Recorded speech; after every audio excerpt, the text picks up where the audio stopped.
নুরজাহিদ ভাই নাকি? তো কি খবর সবর? ও ইয়ামিন মেহেদি, আলহামদুলিল্লাহ ভালোই আছি। তুমি কেমন আছো? তো কি খবর সবর? এই তো আলহামদুলিল্লাহ ভাই, আল্লাহ অনেক ভালো রাখছে।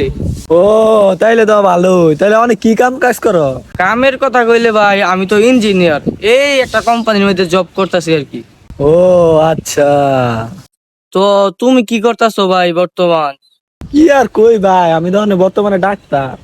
বাহ, তো তো ভালোই। তো কোন হসপিটালে আছো এখন ভাই? কি কও ভাই, আমি হসপিটালে থাকুম কে? তুমি ডাক্তার, তো তুমি হসপিটাল থাকবা না? আচ্ছা যাক, তুমি কোন বিভাগে আছো এখন? ওইরকম কিছু না। তো কি রুম কিছু, কোন হসপিটালে আছো ওইটা কও। আরে ভাই, আমার গার্লফ্রেন্ডে যখন অসুখ টসুখ কয় তখন আমি চুমা দেই, ঠিক হয়ে যায়। তখন মনে কর আমার ডাক্তার কয়, তখন মানুষও আমার ডাক্তার হিসেবে ডাকে। বাহ বাহ, চমৎকার ভাই চমৎকার, পুণ্য খুব খুশি হইলাম বন্ধু। তো তোমার গার্লফ্রেন্ড কোন ক্লাসে পড়ে? এই তো আর কি, ক্লাস 5-এ আর কি। বাহ বাহ ভাই, তুমি তো ওয়ার্ল্ড কাপ পাইবা, ওয়ার্ল্ড কাপ ওয়ার্ল্ড কাপ।